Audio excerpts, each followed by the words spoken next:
قرض زیادہ تھا، میں نے قریبیوں سے بات کی، دوستوں سے بات کی، کوئی ساتھ نہیں چلا۔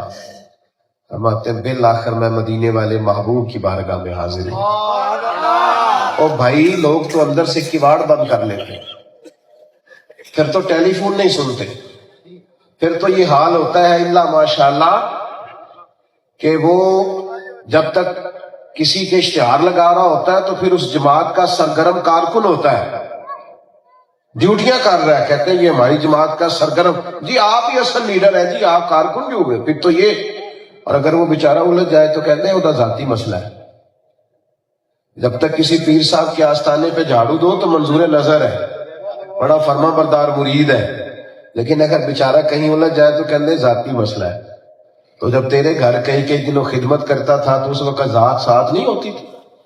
اس قدر زیادہ لوگوں کی طبیعتیں صفاق ہو جاتی۔ ہم نے رویے بدلتے دیکھے، انداز بدلتے دیکھے، طبیعتیں بدلتی دیکھی، بڑے جاننے والوں کو قریب سے چہرے پھیر کے نظریں چراتے ہوئے جاتے دیکھا۔ لیکن اسوہ حسنہ کا کمال اور نور یہ ہے کہ حضرت جابر بن عبداللہ رضی اللہ تعالیٰ عنہ بیان فرماتے ہیں، نبی کریم علیہ السلام کی خدمت میں جب میں نے عرض کیا نا تو حضور نے فرمایا تو کھجوریں اتار، اور ان کا ڈھیر لگا کھیت میں، اور میں آیا۔ یعنی حضور خود تشریف لائے، میں نے سنا ہے وہ بن سنور کر میری عیادت کو آ رہے ہیں، یعنی حضور خود تشریف لائے۔ سنیں اللہ جزا دے، عصر کا وقت قریب ہے، میں تو سمیٹنے کی طرف آ رہا ہوں۔ کہتے ہیں نبی کریم صلی اللہ تعالی علیہ وسلم خود تشریف لائے، حضور نے میرے کھیت کا ایک چکر لگایا، دعائے برکت فرمائی، اور پھر حضور نے فرمایا تولتا جا اور دیتا جا۔ فرماتے ہیں میں دیتا گیا، بلکہ میں نے تھوڑی تھوڑی کھجوریں زیادہ بھی دی۔ فرماتے ہیں کرم کا حال یہ ہے کہ میں وہ سارے قرضے اتار کے واپس آیا، اور جناب عمر فاروق رضی اللہ تعالیٰ عنہ کو میں نے آ کے بتایا کہ عمر عجیب بات ہے کہ سارے قرضے بھی اتار دیے ہیں اور مجھے لگتا ہے کھجوریں پہلے سے بھی زیادہ ہیں۔ تو حضرت عمر فرمانے لگے آپ تو اب بتا رہے ہیں نا، جب حضور آپ کے ساتھ گئے تھے مجھے اسی وقت یقین ہو گیا تھا۔ تو بھائی کسی کے کام آنا، خدمت کرنا۔ ایک چوتھا پہلو آپ کی خدمت میں عرض کر کے اپنی بات کو سمیٹوں گا۔ ایک بات یاد رکھیے گا، انسانوں کے سامنے اپنے آپ کو کلیئر کرنا مشکل نہیں ہوتا، لوگوں کے سامنے وضاحتیں دینا مشکل نہیں ہوتا۔ لوگ اچھی سیاسی چال چل کے، اچھا پتہ پھینک کے، اچھا سا رنگ اپنا کے بڑی جلدی اپنی سائڈ سیو کر جاتے ہیں، لیکن ایک عدالت ایسی ہے جو صبح قیامت بھی لگنی ہے، اور حال یہ ہوگا کہ منہ پر مور لگ جائے گی۔ سورہ یاسین بتاتی ہے کہ ہاتھ اور پیر بولیں گے، اللہ کے حضور گواہی دیں گے، وہاں نہ بڑے سارے راز کھل جائیں گے، بڑی ساری باتیں زمین اپنی خبریں دے دے گی، سب واضح ہو جائے گا۔ یاد رکھیے ضمیر کے قیدی بن کے کبھی نہیں جینا۔ کچھ سوال ہمارا ضمیر بھی ہم سے پوچھتا ہے، کچھ کٹہرے رات کو بھی لگتے ہیں جب ہم اپنے بستر پر جاتے ہیں۔ اپنے آپ کو دبائیں نہیں، لوگوں کے سامنے کلیئر ہونے کا کیا مقصد ہے، وہ تو بندہ ہو ہی جاتا ہے۔ اصل مقصد یہ ہے کہ اللہ کے حضور انسان صاف ہو، وہاں جواب دہی کا تصور پیدا ہو۔ وَلِمَنْ خَافَ مَقَامَ رَبِّهِ جَنَّتَانِ، جو اللہ کے سامنے کھڑے ہونے سے ڈرے گا اللہ 2 جنتیں عطا فرمائے گا۔ یاد رکھیے وہاں کے لیے آپ اس پہلو کو ذرا سیرت کے اور اسوہ حسنہ کے اس پہلو کو سمجھیے نا ذرا، کہ صفیں سیدھی کراتے ہوئے نبی پاک صلی اللہ تعالی علیہ وسلم نے ایک صحابی کو درہ لگایا صفیں سیدھی کرانے کے لیے کہ ذرا پیچھے ہٹ جا۔ انہوں نے بعد میں عرض کی حضور میں نے بدلہ لینا۔ حضور نے یہ تو نہیں فرمایا نا کہ تو پتہ ہے کس کو کہہ رہا ہے یا تو کون ہوتا، یہ نہیں فرمایا، بلکہ محبوب نے فرمایا آ جا اور بدلہ لے لے۔ بھائی یہ وہ تصور دیا ہے نبی کریم کے اسوہ نور نے ہمیں کہ ہمیں کچھ چیزوں کو سمجھنا چاہیے، زندگی کو حسین کر کے مرتب کریں، اخلاقی اقدار کو بلند کریں، اچھے اعمال انسان کو مزین کرتے ہیں. منہ پر بعضوں کا لوگ تعریفیں کر بھی جاتے ہیں، کہہ بھی جاتے ہیں اور ہو بھی جاتا ہے، لیکن اصل یہ ہوتا ہے کہ کوئی تنہائی میں آپ کے لیے دعا کرے، آپ کے لیے اللہ کے حضور روئے، اللہ کی بارگاہ میں آپ کے لیے عرض کرے کہ مالک اس نے مجھ پر بڑی مہربانی کی ہے. کچھ اپنے آپ کو حضور کے اسوہ حسنہ میں اس طرح لائیے کہ رحمت للعالمین پیغمبر کی خاص قسم کی جو ہمارے لیے چھوڑی ہوئی چیزیں ہیں ان کو ہم اپنا سکیں. آپ بہت بڑی تعداد میں یہاں جمع ہوئے، دوستوں نے بڑا خوبصورت بندوبست کیا اور بالخصوص مسجد دیکھ کر طبیعت بڑی ٹھنڈی ہوئی. اللہ تعالیٰ اس ہاؤسنگ سوسائٹی کو ہمیشہ قائم فرمائے، یہاں بسنے والوں کو اللہ تعالیٰ اپنی پناہ عطا فرمائے، اور جو لوگ یہاں خدمات سر انجام دے رہے ہیں اللہ تبارک و تعالیٰ ان کے حق میں ہمیشہ رحمت اور فضل والا فیصلہ فرمائے. آخر دعوانا الحمدللہ.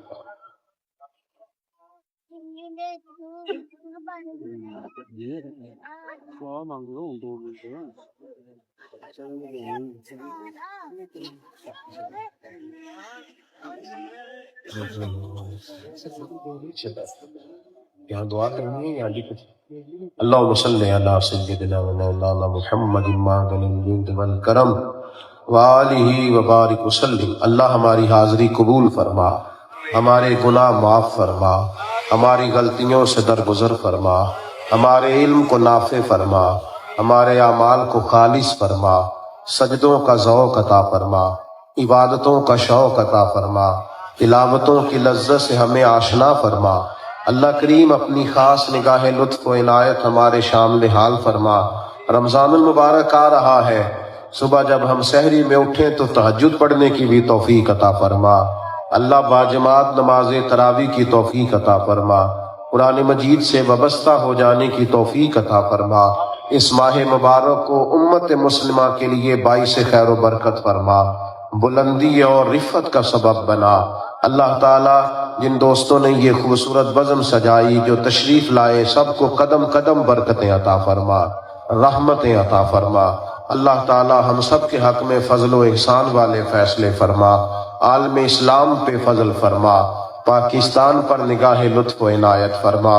اللہم انا نسألک العفو والعافیۃ فی الدین والدنیا والآخرہ.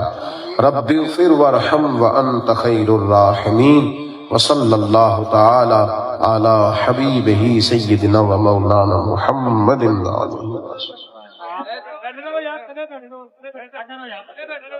ابھی 3 عمرے کے پیکج ہیں، اس کی قرآن اندازی ہونی ہے. آپ بیٹھے اپنی جگہ پہ بیٹھے رہیں. 3 خوش نصیب جو عمرہ پہ جائیں گے، قرآن اندازی ابھی ہونی ہے، آپ اپنی جگہ پہ بیٹھے رہیں.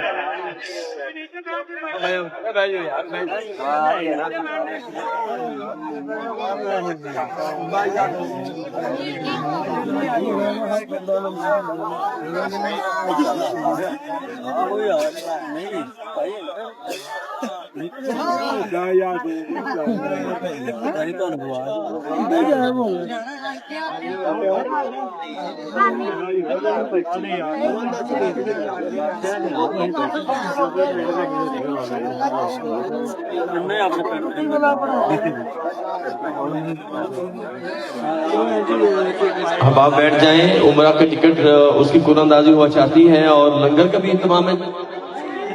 لنگر جاتے ہوئے ملے گا ادھر ہی. اچھا ادھر ہی کہہ رہے ہیں. اچھا ڈبہ لے آئے نا؟ کدھر ہے ڈبہ؟ قرآن اندازی کا ڈبہ کدھر ہے؟ لے آئے.